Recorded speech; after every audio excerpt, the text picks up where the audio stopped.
Hello everyone, this is Mazaluk and welcome to the largest primarily naval battle in the Promethean Directive so far, which is in this case the Battle of Havenspire. As you can probably tell based on my mouse movements, this is a post-commentary, because the in-game recording was about 7 minutes long, whereas my live recording was about 35, so I figure a 5-to-1 ratio is good enough to save y'all time. Oh goodness, those things really book it when we're in full speed. Uh, those are those are ships that actually granted an extra speed permission because of their kind of nicheness in a mainly anti-submarine role, and because they definitely look the part of a fast ship with fancy animations and everything. Anyways, there's a bunch of defenses here. I did intentionally put it in a narrow, inlet, because that matches the geography on the map. And if ships are running aground, then that kind of fits the geography. Though I do try to disable movement AIs when ships get too close, as I just did there. So you'll see that happen throughout the battle. The very white ships are from the defenders, the Silver-Sephyr Coalition, whereas the gray ones are from the attacking Cavalry Empire.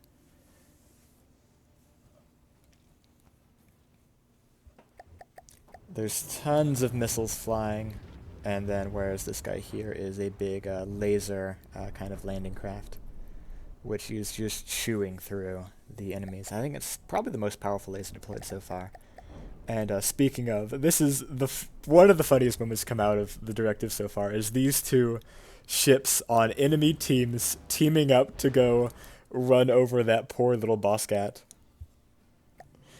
Which will soon be despawning from the damage incurred. That was just like the perfect drift from both of those ships to come up alongside each other just to ram that one guy for no good reason. The voice chat was absolutely cracking up when that happened. That's just some minor defense.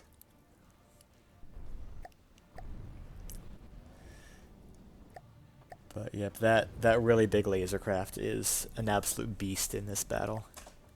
And we'll see it continue to dominate the defenders as time goes on. There's also some aircraft buzzing around, but they're kind of hard to see because there's so many of them and there's other missiles flying about.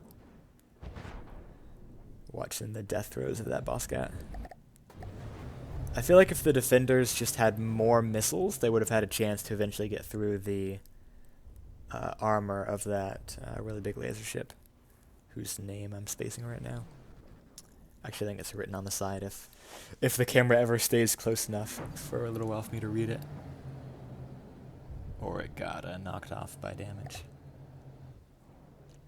It was also shown there for an instant, but my eyes are not quite that good. Again, yet missiles are such a huge part of this battle. They're probably the main damage dealer, if not for the lasers, which I think are the most powerful deployed. Here we've got the first of the cavalry ships to take to the skies. You'll notice I am saying first, which will become apparent in mere moments as this guy executes an artful barrel roll to get an optimal missile launching position on the enemy. Or at least the first half of a barrel roll. This is a Morpho B, by the way.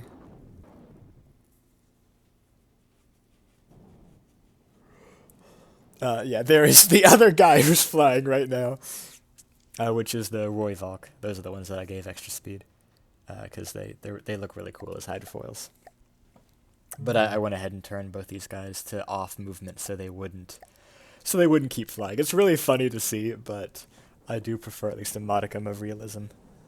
Here we see one of the first big crafts on the Silver-Sephyr side to get despawned. You can see there's still a ton of defenses ringing the capital of Havenspire, or not the capital, the shipyard of Havenspire. But the ships within that harbor are rapidly deteriorating as the defenses slowly get picked off by bursts from the laser, missiles, or the aircraft.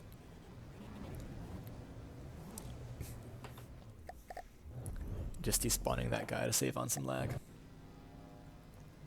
And expertly doing a Rambot teleport to get on top of this guy to follow along.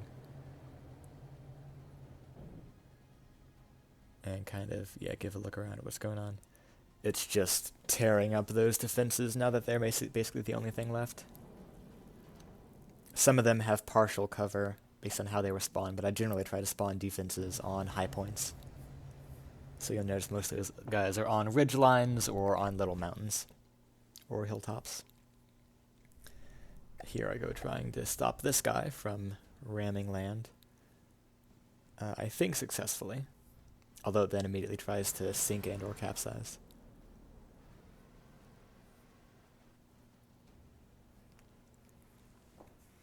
Some very nice decoration missiles.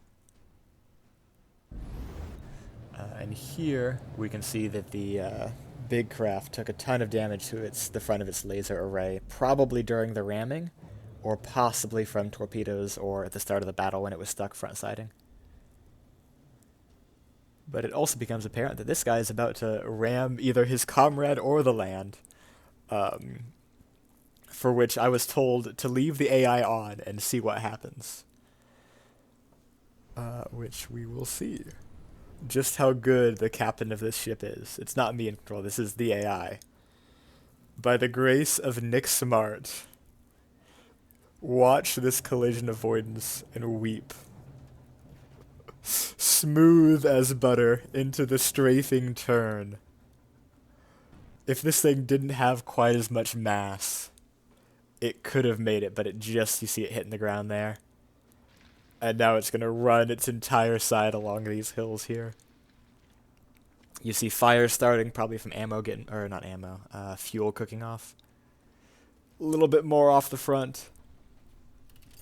But ultimately, this battle is already concluded. There are no defenses left, and no aircraft either. So congratulations to the attackers for a battle well won.